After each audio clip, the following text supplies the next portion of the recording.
Good morning. My name's Tom Wickham-Jones, and I'm going to talk about the Wolfram Compiler.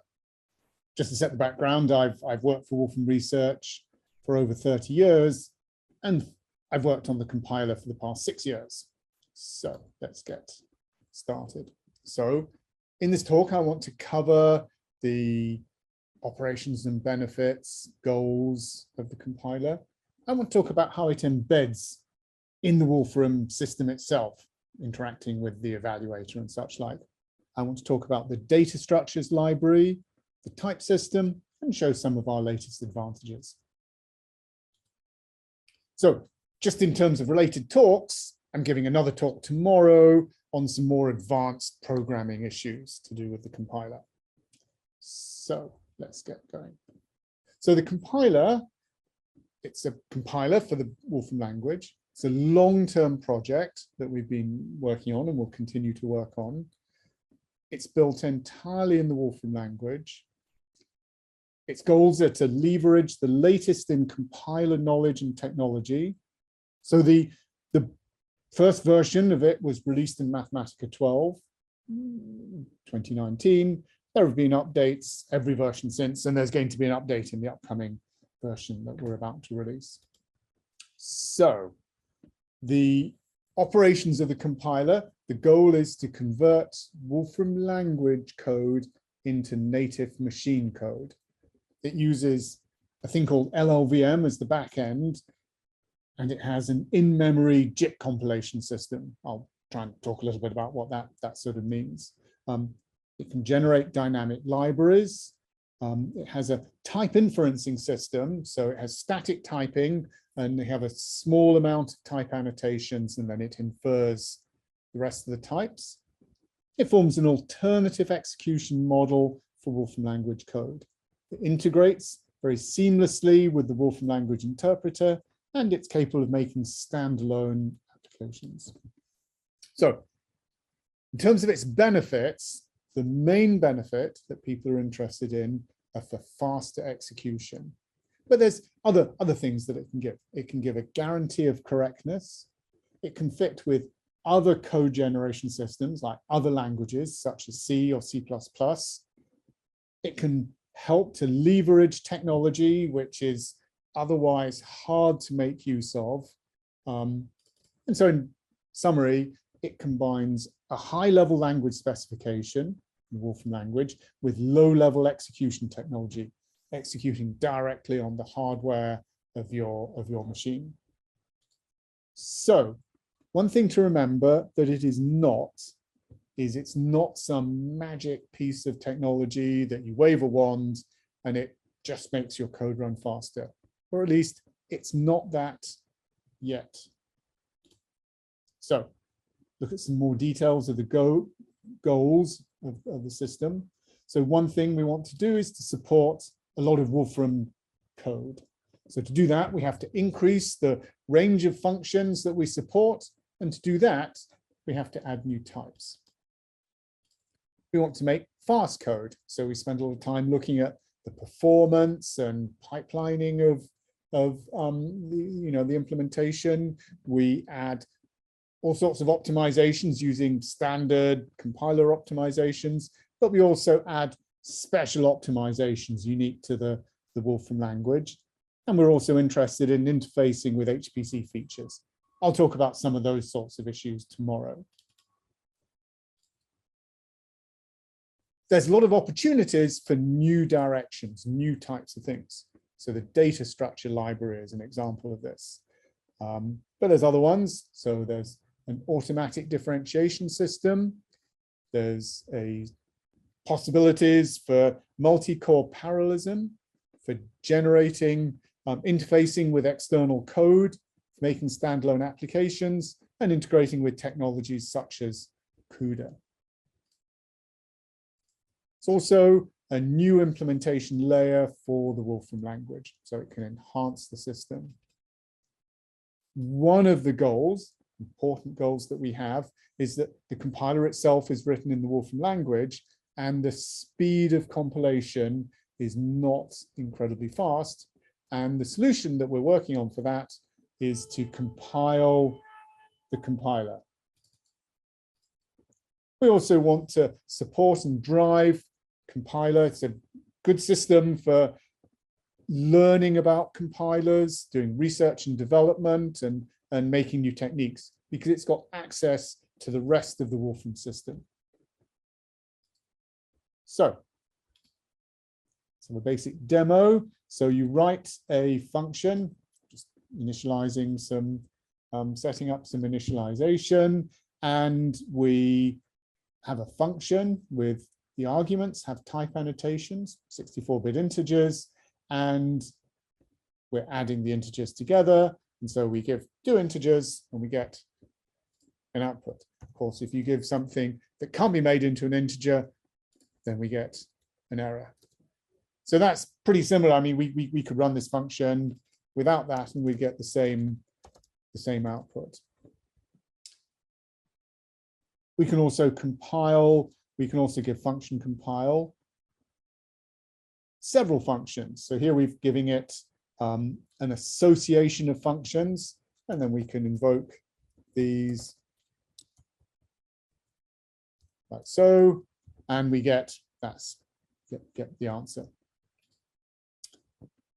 To work with all these, we have a range of types. So we have a range of, quite a wide range of scalar types, and this includes a byte type. So we have, these are signed integer 8s, and we can add these together. We have half precision floats. We have 128-bit integers, so we can see such a thing working and doing sort of bit not.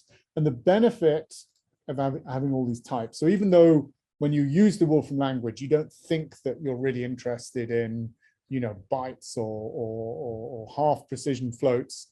In fact, internally in the system, they're used in many places, not least of which is they're optimized for memory usage. So they use, you know, less memory storage. So let's keep going and go further on. Now, so all of these functions, we support them, these types, we support them over a wide range of functions. So I showed that before with the 128-bit integers, and here's something else. So here I've got an integer, a signed integer 8 and an unsigned integer 16, and I can do a bit operation on the sort of cross. It's a bit nicer if I show. So the input is integer 8, unsigned integer 16, and we get back an unsigned integer 16, and then we can run that and it all works. So the benefit is we need to support, you know, all these types and work with mixing and such like, is, you know, to support all of this, you know, you know, you don't just have these extra things and only have them work in some limited number of cases. We try to make them work completely uniformly. In addition to scalar computation, we also have support for array computation. And here's what we have here is packed array.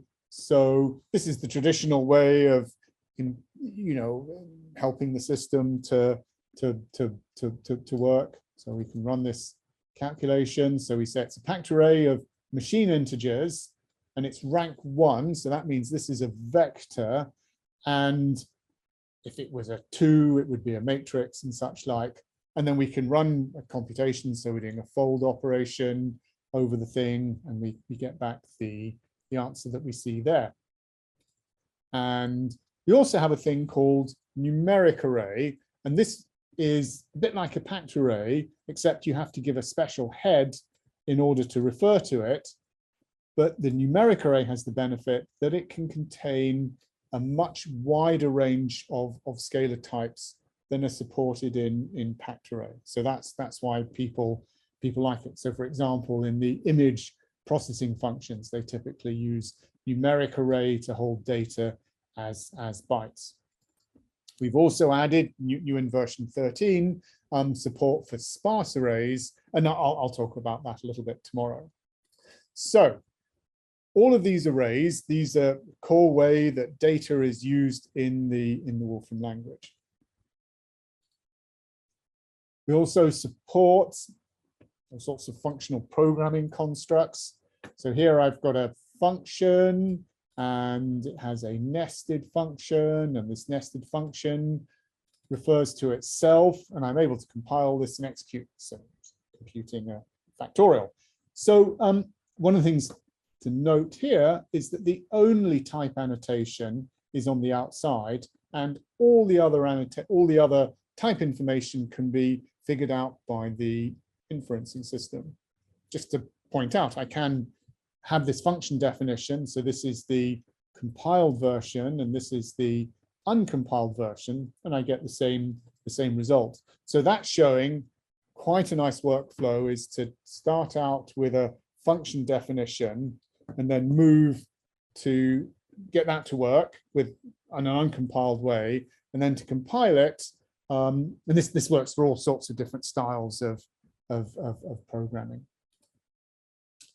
You can also set up, just in terms of these functions, you know, tangled convolutions of functions. So here I've got a function, and this is a function that takes a function as an argument, and that sort of works. Here I've got another thing. So I've got a function, and this returns a function as an argument, and that works as well.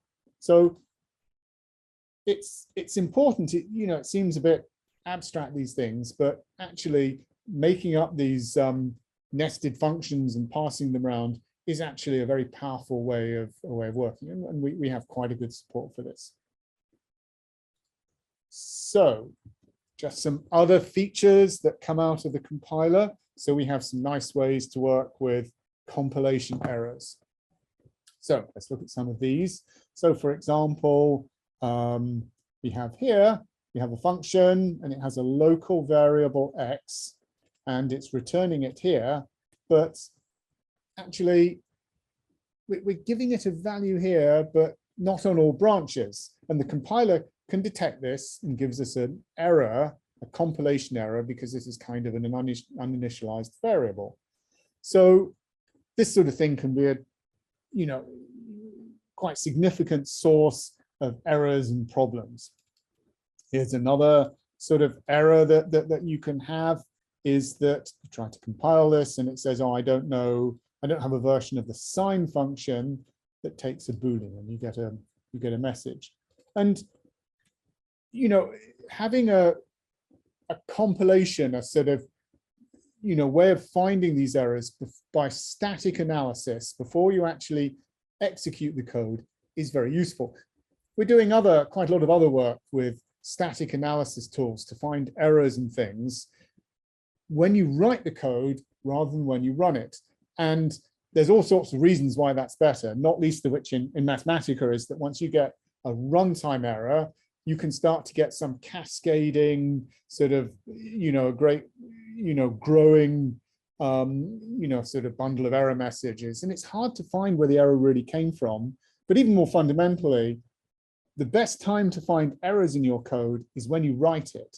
You know, 3 weeks later, it's hard to find these things, or maybe you didn't write it, somebody else wrote it. So, you know, if you can make correct code at the start, you're much better off. In addition to compile time errors, we also have a system to find, you know, there's also runtime errors. And one key source of runtime errors comes from validated arithmetic. So here I've got I'm adding two machine integers together in this function. So machine integers, these are signed machine integers. And so this is the maximum value of a machine integer. And so if I add 0 to it, it's totally fine. But if I try to go one more than that, I get an error. So when it hits this overflow error, I get a message, and it reruns the calculation in the interpreter, which isn't constrained by types, and switches the thing to a, you know, a non-machine integer. So which is fine. That's how the compiler works. Now you can actually turn off this overflow checking by using this sort of unchecked block feature here.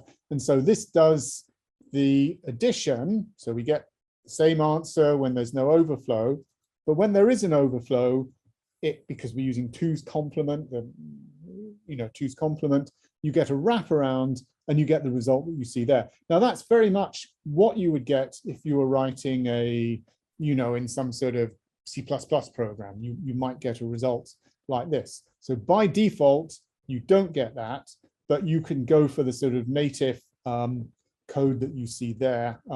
That's a choice that you can make. We put a lot of work into making this validation efficient, but these unchecked blocks are faster. And if you happen to know that there's no possibility of overflow or something, your code will work faster. These sorts of checks or errors can be quite an important source of slowdowns in uncompiled code, in evaluated code, because what happens when you overflow is it's switching to software arithmetic or symbolic computations, which can be very significantly slower. So it's quite useful to understand the nature of what you're computing and be able to, sort of adjust accordingly. So it's a little bit about runtime errors. We can also code and then compile something to run in a library. So that's what I'm doing here is I'm exporting. This is an implementation of a quicksort function, and I'm compiling this to run in a library. There we go. So I get the library and I can load the library and run it and such like that. So this is sorting. You give it an input and it's sorting the output.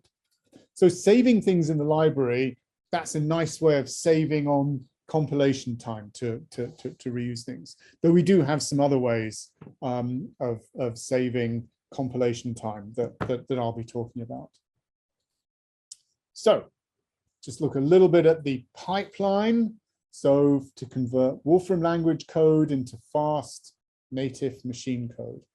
So we start out with Wolfram language code as a sort of syntax tree, and then we do various transformations on the syntax tree.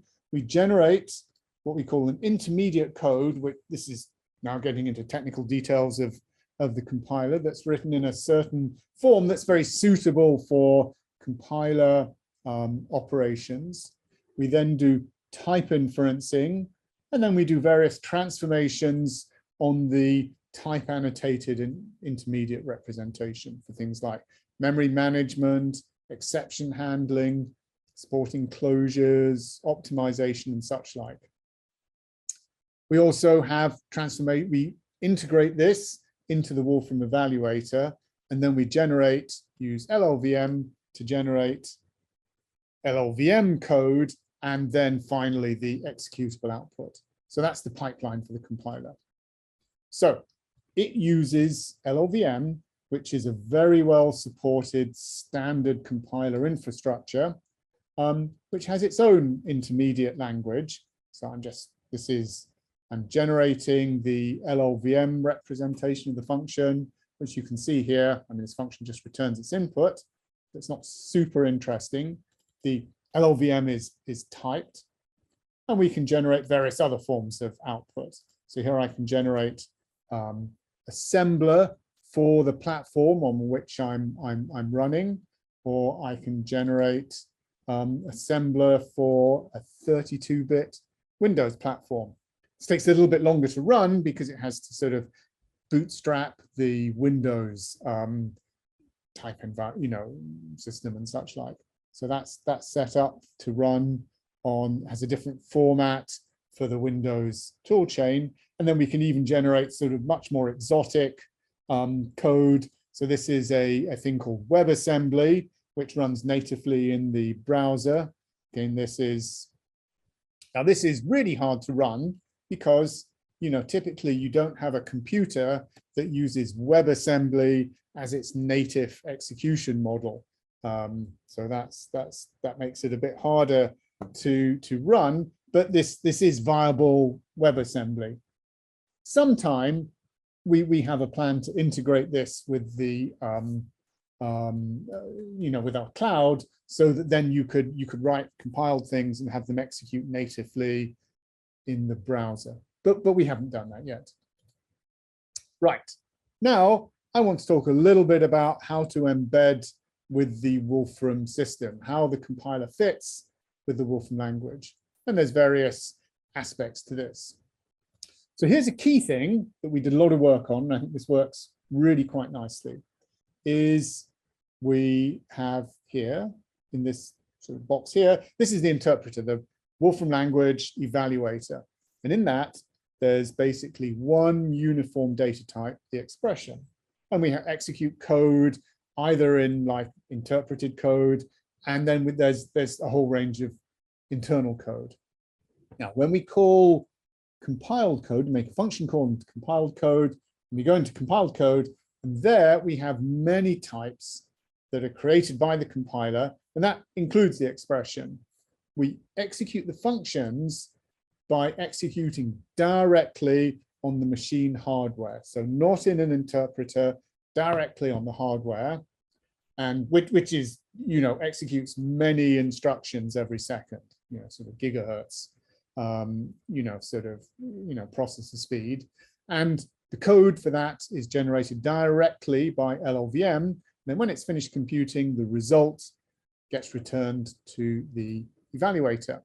So we can look at this interface layer, and that itself is generated as a compiled function that mediates between expressions and the types in the compiler. So we call this boxing and unboxing. So when you go from the interpreter, you unbox the expression into the argument type, go into the compiler, execute it, and then you box the expression back into, box the result back into expressions. And this boxing code is supplied dynamically by the compiler. It's created by the compiler, and you can write your own extensions and things. They're a little bit tedious, and that's one of the things when you write a new type, is adding the boxing code that's necessary to make that work. So, but it means that when you add new types, you can make them work seamlessly with the evaluator, which is very nice. Just another slight extension is that, if you're calling, say, like an external library, then it's very convenient to go from compiled code into library code. And so this is the sort of chain that you might have here. And this is, a new way of calling external code. So that's much more convenient and much faster than the older sort of, some of the other that uses WSTP or library link. So this is a new way to call external code. So also to embed in the Wolfram system, we need a large library of functions and types. So the type system is what's known as a polymorphic type system. So I'll talk a little bit about what that is later. But the feature of that is it means there's much less code that needs to be written. And we have like these lookup, notebooks of all the different types. So here we've got, a load of the different types, and we can see what we might have. And, here's like, say, the 128-bit integer, and it has various relations that are part of the type system. I'm not going to go into all the meaning of those. And these are the functions that we've defined. So we can look up, for example, like any true, and we've got various, so these are written in a polymorphic way. So even though there's only 3 implementations there, they actually work for many, many different types. So that's all quite powerful. So we don't have to write special functions for, we have to write a lot less code in order to support things. which is pretty nice. So one of the details of working with different types is it forces choices that the Wolfram Language evaluator can just gloss over. And this is particularly important if you want performance. So we'll just look a little bit about this when we think about lists. So lists are a key element of Wolfram Language expressions. So you have something like, you know, a list, and you write it, you have A, B, a bunch of different things. So what's the meaning of that? Well, in the compiler, it depends a bit upon what A and B are. So by default, if you give things integers and everything is in, you know, all the same type of integers, it's going to make what we call a packed array. Now, this is a key part of the computation, particularly important for numerical computation, for doing fast, you know, calculations, for, you know, optimization or differential equation solving or statistics or such like. Very important that we support vectors and matrices particularly efficiently. And that's what packed arrays are good for, and numeric arrays. But what about if you have other types of things you want to put in a list? You have lists of strings, or what happens if, you know, you're not working with matrices, you're working with more sort of raggedly structured data where each, you know, row has a different length. So how do you work with that? So what the compiler does is it provides another type that's called the list vector. And you can see here, I've got a function. This is a string, and it's put into a list. And when we compile that, it's generating this list vector. And so we can run this. So here, I'm giving the function a string. Now, it's still returning a list to the interpreter, but it's going through a different route in the compiled code. So it's not going through a packed array, it's going through a thing called a list vector. And this is supported in all sorts of different functions. So for example, you've got, like, say, these useful sort of, you know, testing functions, any true. Does any element in this list, is this true? And so we can run this, and, you know, for one input, so now I'm giving a list of strings as input. None of them, you know, have a 0 length, but here we get one of them does have a 0 length, and so we get true. And so what we've done is we've added support for these different types with, you know, all sorts of, you know, Wolfram Language functions, and we put a lot of work into that, so that's worked out quite nicely. Another utility of the list vector thing is we might want to work with ragged data. So here I've got a list vector of list vectors of integer 64, and so we've compiled this. So I've pre-compiled that and saved the thing just to make the talk go a bit faster. And so now I don't just have to give a matrix there, I can give something that's a bit more ragged, and this pulls out the first part.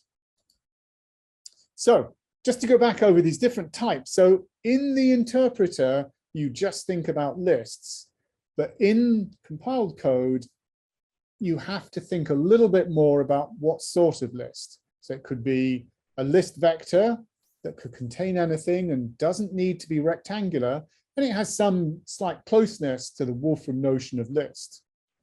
On the other hand, if you want to work with like vectors or matrices, the packed array functions or numeric array functions are probably more useful. So they only work for a fixed set of scalar numerical contents, and they must be rectangular.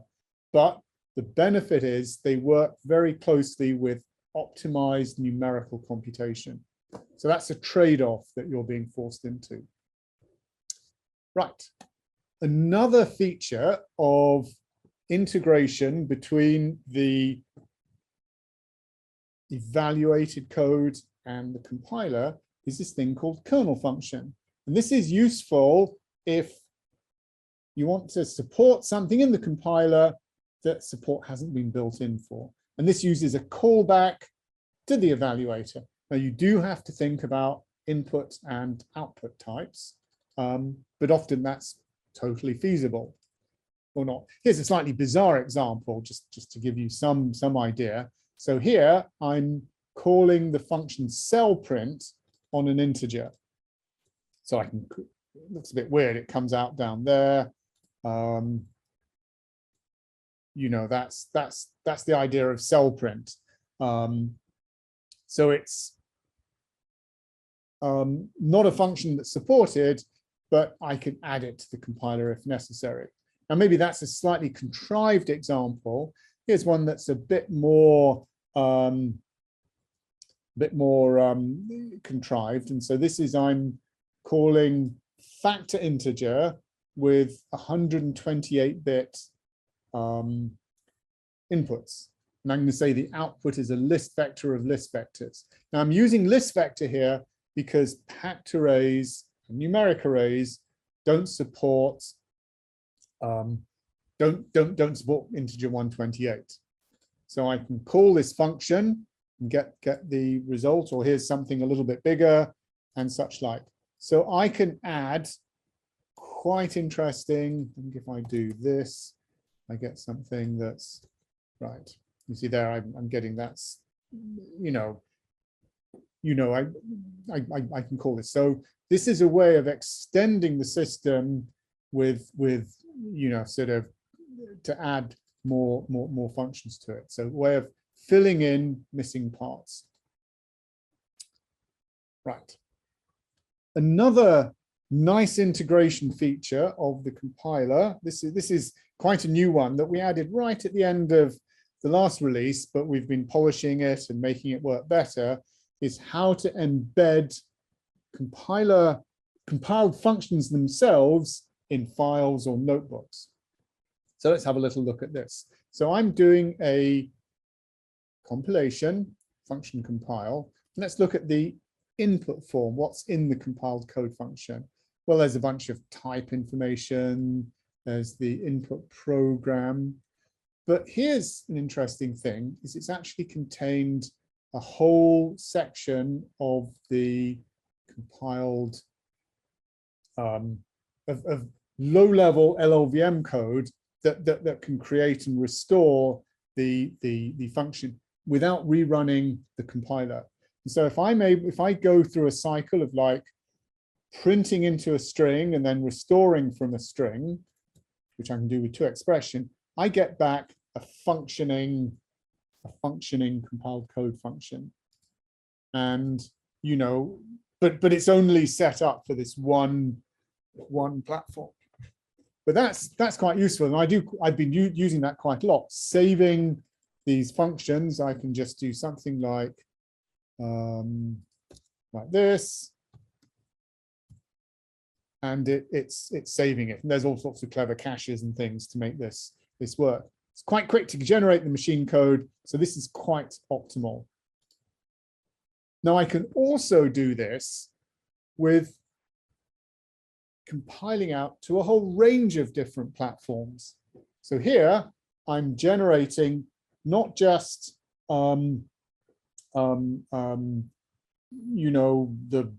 Intel Mac that I'm running on, I'm generating code for an Linux, Intel, and an OS X ARM platform. So now when I look at this, this was the original platform that I had. This is the Linux, and this is the ARM Mac code. So this is called cross compilation. So being able to compile for different platforms is pretty useful. Now, yet another type of thing that I can do is I can actually embed a dynamic library in the compiled code function. And this is what I might see here. Now, this only works for the platform that I'm running on. And this is a little bit quicker to get up and bootstrap. I don't have to bootstrap the compiler in order to reuse this library. But in some ways, the cross-platform thing is the most useful. It's not that expensive to load it, and it's very useful for working with different platforms, e.g. for grid computing works nicely like this. So I can have one central sort of controlling kernel, but I can generate compiled code for a whole range of different platforms. And I'll show some examples of this in my talk, my talk tomorrow. So now we can extend the compiler. And so we have this compiler environment. And this is an environment for definitions in the compiler. And I can add definitions with a function declaration. So here I'm saying I want to add the function declaration. Function is called add2. Its type takes an integer 64 and returns an integer 64. And this is the actual implementation.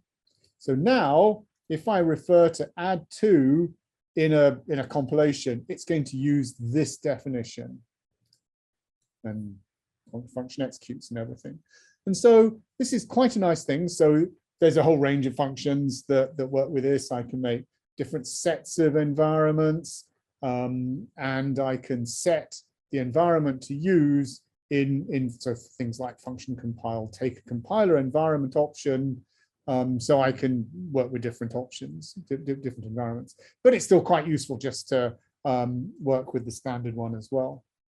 So this is a nice way of extending and adding features to the compiler. So now I'm going to switch track and look at some features built with the compiler. And I'll do that by looking at the data structure library. So the data structure library was a new feature in 12.1. It's a library of sort of basic data structures. They're all built from the compiler, but they're pre-compiled, so there's no compilation required, and they're very fast to sort of get up and running. So many of the data structures are mutable. I'll talk about what that means in a minute, and they get extended every version. So let's just look at some of the core. There's a thing called a counter and a value. There's all sorts of containers like linked lists or queues or ring buffers. And there's various different sorts of sets, disjoint sets and hash sets, various trees, and then we've got various key value stores like hash tables and such like. Every version we try to add new data structures, and we extend the range of the ones that we have, adding more operations to them. So let's give a quick demo. This is quite a nice one. This is an AVL tree. So this is a balanced binary tree. It's a binary tree, but it has automatic balancing as you add things inside of it, and it tries using some comparison on the contents to make sure that the one part of the tree isn't much deeper than the other. So it's a standard data structure. And what we're doing here is I'm inserting a whole load of random numbers into the tree, and you can see it does look pretty balanced. You can also see that actually if you make a traversal through the AVL tree, that the things will come out in sorted order. So they're also related to sorting.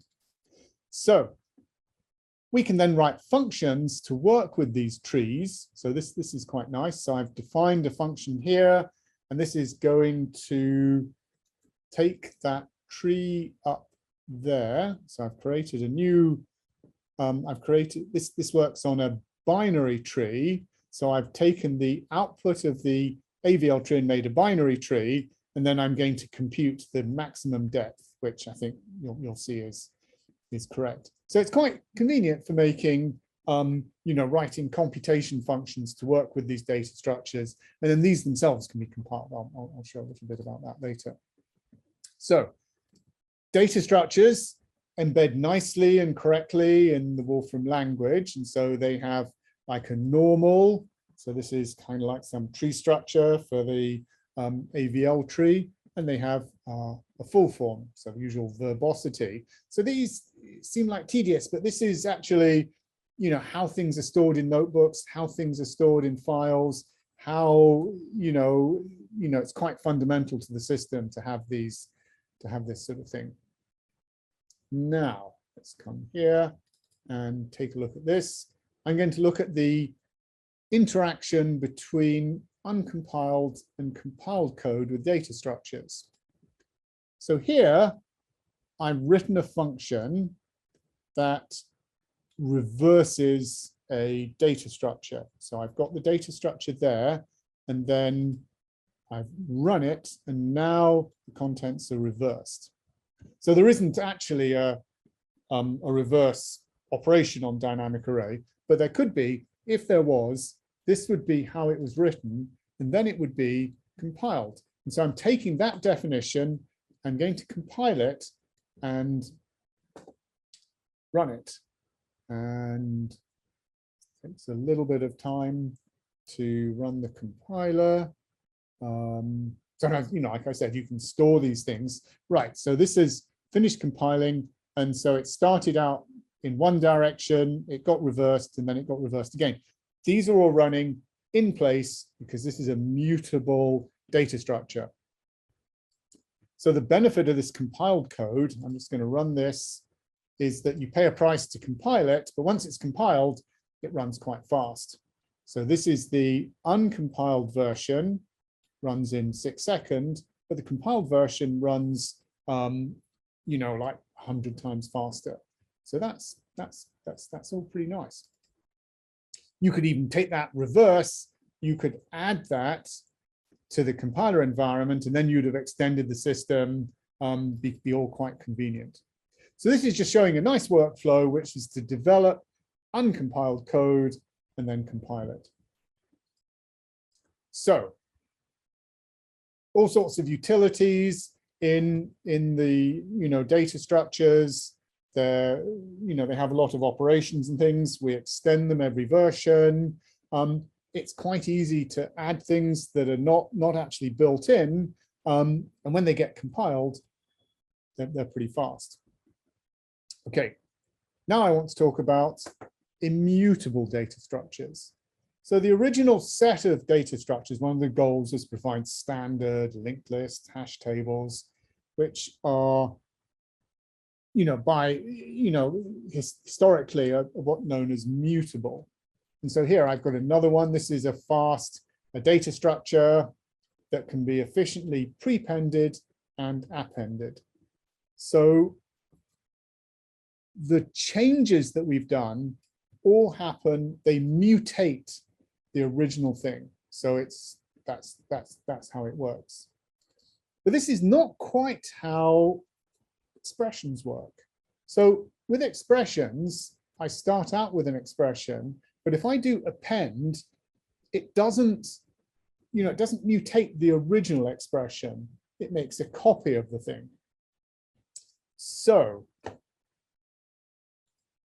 to provide something like this, we've added an immutable vector. So this is a new thing.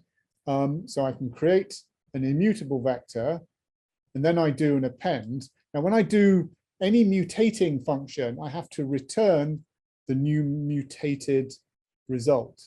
So here I can look at, say, like vec1 has, a first part. That's what was added, but the original has not been modified.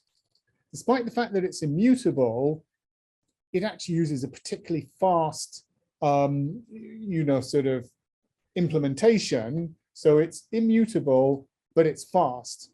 And we can compare this. So this is the immutable vector data structure, and it runs, very significantly faster than the expression list version. So these immutable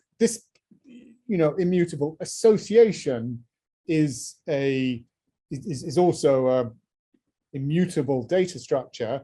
The immutable vector is something that looks like a vector.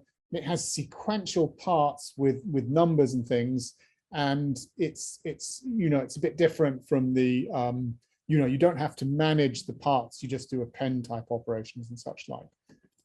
Immutable data structures are also quite well suited to the functional, the way that the Wolfram language works. So I think, we're wanting to be seeing more of these immutable data structures. Right. Let's have a little look at the type system. So I think I said earlier, we have a type inferencing system. So there's minimal type markups, very often purely on the input of a function. We also support what we call a parametric polymorphic type system, which means that a little bit of code goes a long way. We can add new types. We support what we call product and sum types.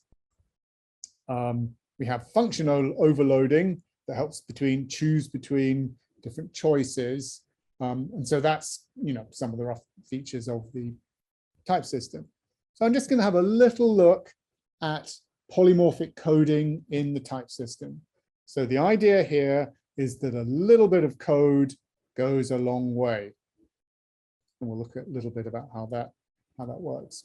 So a good example of this, and this is something that we actually use, is the iterator mechanism that's in the system.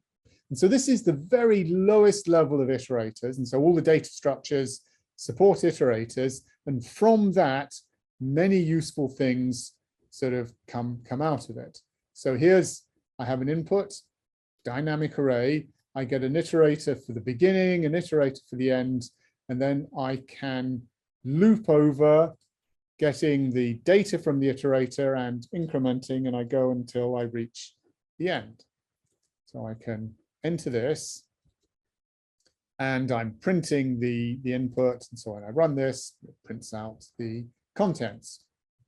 Now I can use higher level versions of this, for example, in do. So do has support in compiled code for things that have iterators. So if it has an iterator, I can then go and use a do loop. And so this is much nicer to write something like this than to, work with the actual low-level iterator. But then we can go even higher level to the sort of higher level things that we actually do things to, and the contents of a data structure. And so here I can take, I've written a definition of a thing like all true, so that we support all true, and this is exactly literally how all true is supported.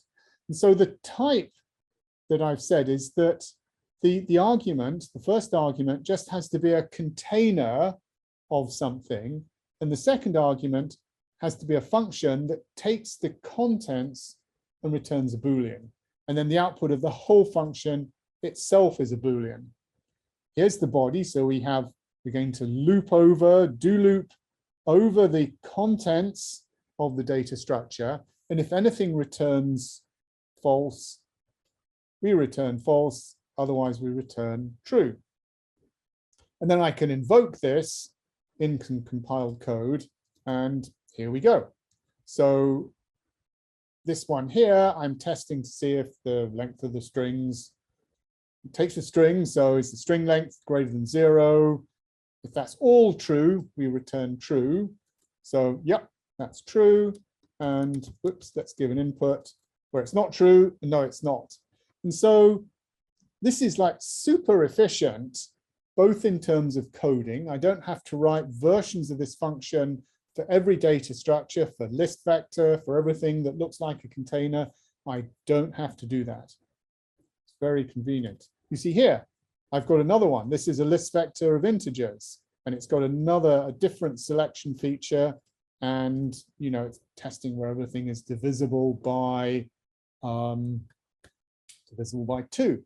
So let's throw something in that's not, and yeah, sure enough, it's not. So that's kind of the power of this, is that using this polymorphic parametric polymorphic definitions, one definition works in many different places, which is really useful. So just go to a last little feature, and this is kind of a new thing, just to give you some idea that we're sort of moving forwards. So everything I've shown you up to now, we have function compile, and function compile is taking a function as its argument. But that's not always how people write code in the Wolfram language. Very often they write down value, set delay type, functions, like this. And they write a whole load of them. So, if it's in it, the evaluator picks out which one to use. So here it picks that one there, or if it was negative, it picks out there. So can we compile this? And so, yes, the answer to that, this is not properly sort of finished. So now what I'm saying is I'm adding to the compiler environment this myfun, and I'm saying use the down values that might match this type here. And so we compile that, and it can run now. So this is the one, there's the different versions, or this is the one. And so what it's done is it's generated one big function that's dispatching over all the different all the different possible right-hand sides. But it's doing that in compiled code, which is much faster than using the evaluator. And it has opportunities for more optimizations than we have now. So, for example, if there were 1 million of these literals, all slightly different, it could optimize that by making some sort of hash table. So that's what we're then compiling down values. And then we went one stage further, and this is actually patching the system itself. So here, let's start this compiling. This is a little bit slow to run, but I've made the definitions, and we have these down values that we see like here. So now what I'm doing is I'm compiling all of these and generating one big function. And so now when I run this from this is a little bit slower to run. When I run this from the interpreter, it's running the compiled code that I generated, but directly from the interpreter. So how is it able to do that? Well, what it's done is it's actually removed the down values, and it's patched internally the code. So this now looks as though it was built in internal code, except this was done by the compiler. So that's quite a profound new thing. We've got various sort of lookups for this, and this sort of thing works like that. It works being called from the evaluator, like we're seeing here. It also works if you were to call from other compiled code, it would dispatch straight to the the things that we have here. So that's all quite powerful and quite new. So that's all good. So I think we're coming to the end, and I'm going to sort of wrap up, and then if we have some questions or something, I can answer them. So I'm just going to have some summary, and then we can go to questions. So I've been looking at current projects in the Wolfram Compiler. Some of the current projects in the Wolfram Compiler include, an increasing amount of the system itself that's built with the compiler, and adding more and more stuff. It kind of helps move forwards. So there's like the new sparse array functionality that's proving helpful. Adding more data structures, in particular adding these immutable data structures. We're also working to have a general, in general, to sort of clean up and document the compiler, to make it more useful by external people. So writing documentation, removing rough edges. Of course, once we document it, we're really locked into things. So we've got to be very sure that we're doing that all correctly. We also want to improve the speed of the compiler, and we're doing that by developing things of compiling the compiler, and actually the down value compilation is part of the requirement for that, and also adding sort of more innovative features like GPU operations or optimizing computations, and I'll talk a little bit about that tomorrow. And then finally, we're just working a way to increase the range of functions that we support. So in final sort of summary, what I was showing you in the talk was some of the goals and benefits and progress on the compiler, the demonstration of its core functionality, the types and functions are supported, how it embeds in the Wolfram system, so something about the data structure library, a description of the type system and how a little bit of code goes a long way, and then some new directions such as compiling down values. So just to remind you, tomorrow there's another talk on some more advanced topics. And finally, I'll just sort of wrap up and say that in the compiler, there's a lot of opportunities for developers and interns developing all sorts of interesting new projects. We had a very good intern last summer who was working on adding GPU functionality. So anyway, I'll wrap up for now, but thanks very much. Thank you. Bye. Bye-bye.